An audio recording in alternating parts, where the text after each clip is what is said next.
Hello student, hello Hindi में आपका स्वागत है। आज मैं आपके सामने रहीम के दोहे का अतिरिक्त प्रश्न लेकर आई हूँ। वैसे आपको अतिरिक्त प्रश्न दे दिए गए हैं, आपके पाठ के भी प्रश्न दे दिए गए हैं। ये और भी अतिरिक्त प्रश्न हैं, तो इन्हें भी आप पढ़ लीजिए। तो लघुतर ये प्रश्न है। पहला प्रश्न देखिए, मिले गांठ परी जाए, ऐसा रहीम ने किस संदर्भ में कहा है और क्यों? मिले गांठ परी जाए, ऐसा रहीम ने प्रेम संबंधों के बारे में कहा है, क्योंकि प्रेम संबंधों की डोर बड़ी नाजुक होती है। एक बार टूट जाने पर जब इसे जोड़ा जाता है तो मन में मलिनता और पिछली बातों की कड़वाहट होने के कारण ये गांठ सी बनी रहती है। 2 नंबर प्रश्न देखिए, बिगड़ी बात क्यों नहीं बन पाती, इसके लिए कवि ने क्या दृष्टांत दिया है? जब मन में भेद हो और कड़वाहट उत्पन्न होती है तब बात बिगड़ जाती है और यह बात पहले सी नहीं हो पाती। इसके लिए रहीम ने यह दृष्टांत दिया है कि जिस तरह दूध फट जाने पर उससे मक्खन नहीं निकाला जा सकता, उसी प्रकार बात को पुनः पहले जैसा नहीं बनाया जा सकता। 3 नंबर प्रश्न देखिए, कुछ मनुष्य पशुओं से भी हीन होते हैं। पठित दोहे के आधार पर हिरन के माध्यम से स्पष्ट कीजिए। हिरन शिकारी की आवाज़ सुनकर उसे दूसरे हिरनों की आवाज़ समझ बैठता है और खुश हो जाता है। वह अपनी सुधी बुद्धि खोकर उस आवाज़ की ओर आकर अपना तन दे देता है, परंतु मनुष्य खुश होकर भी दूसरों को कुछ नहीं देता। इस तरह कुछ मनुष्य पशुओं से भी हीन होते हैं। 4 नंबर प्रश्न देखिए, रहीम का मानना है कि व्यक्ति को अपनी पीड़ा छिपाकर रखनी चाहिए, ऐसा क्यों? तो रहीम का मानना है कि व्यक्ति को अपने मन की पीड़ा छिपाकर रखनी चाहिए, क्योंकि सहानुभूति और मदद पाने की अपेक्षा से हम अपनी पीड़ा दूसरों के सामने प्रकट कर देते हैं, परंतु लोग हमारी मदद करने के बजाय हंसी उड़ाते हैं। 5 नंबर प्रश्न देखिए, रहीमन देखन बड़न को दोहे में मनुष्य को क्या संदेश दिया गया है, इसके लिए उन्होंने किस उदाहरण का सहारा लिया? तो रहीमन देखी बड़ेन को दोहे में मनुष्य को यह संदेश दिया गया है कि बड़े लोगों को साथ पाकर छोटे लोगों की उपेक्षा नहीं करनी चाहिए। छोटे लोगों का काम बड़े लोग उसी प्रकार नहीं कर सकते जिस प्रकार सुई का काम तलवार नहीं कर सकती। 6 नंबर प्रश्न देखिए, अवध नरेश कहकर किसकी ओर संकेत किया गया, उन्हें चित्रकूट में शरण क्यों लेनी पड़ी?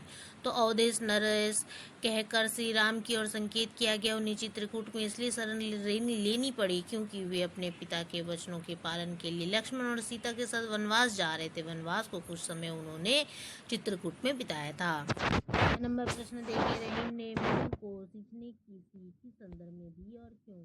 तो कवि रहीम ने मनुष्य को यह सीख दी है कि वह तना, पत्ती और शाखा, फूल आदि को पानी देने के बजाय उसकी जड़ों को ही पानी दे से पौधे खूब फलता फूलता है। यह सीख कवि ने एक बार में एक ही काम पर मन लगाकर परिश्रम करने के संदर्भ में दी है। 7 नंबर प्रश्न देखिए, नट किस कला में पारंगत होती है? रहीम ने उसका उदाहरण किस लिए दिया है? तो नरकुंडली मारकर अपने शरीर को छोटा बनाने की कला में पारंगत होता है। रहीम ने उसका उदाहरण दोहे की विशेषता बताने के संदर्भ में दिया है। दोहा अपने कम शब्दों के कारण आकार में छोटा दिखाई देता है, परंतु वह अपने में गूढ़ अर्थ छिपाए होता है। 8 नंबर प्रश्न देखिए, व्यक्ति को अपने पास संपत्ति क्यों बचाए रखना चाहिए, ऐसा कवि किसके उदाहरण द्वारा कहा है?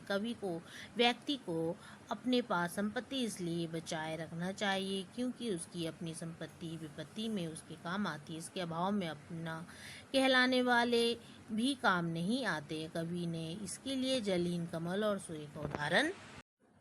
चलिए अब आते हैं विस्तृत प्रश्न में।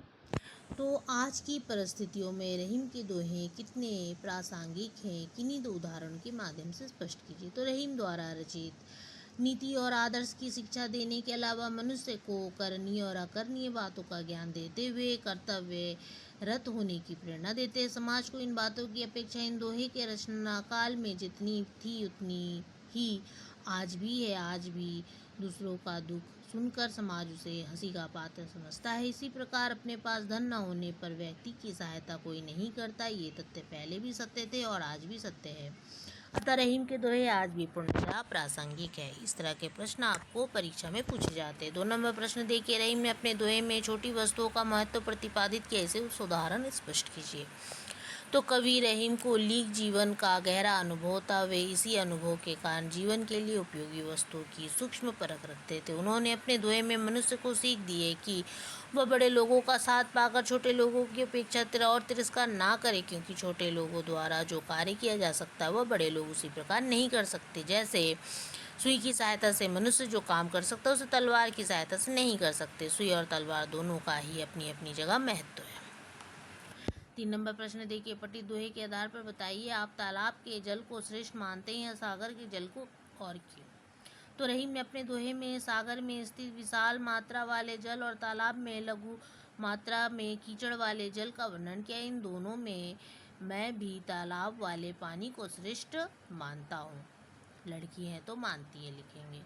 यद्यपि समुद्र में अथाह जल होता है, परंतु उसके किनारे जाकर भी जीव जंतु प्यासे लौट आते हैं। दूसरी ओर तालाब में स्थित कीचड़युक्त पानी विभिन्न प्राणियों की प्यास बुझाने के काम आता। अपनी उपयोगिता के कारण यह पंकिल जल सागर के खारे जल से श्रेष्ठ होता है।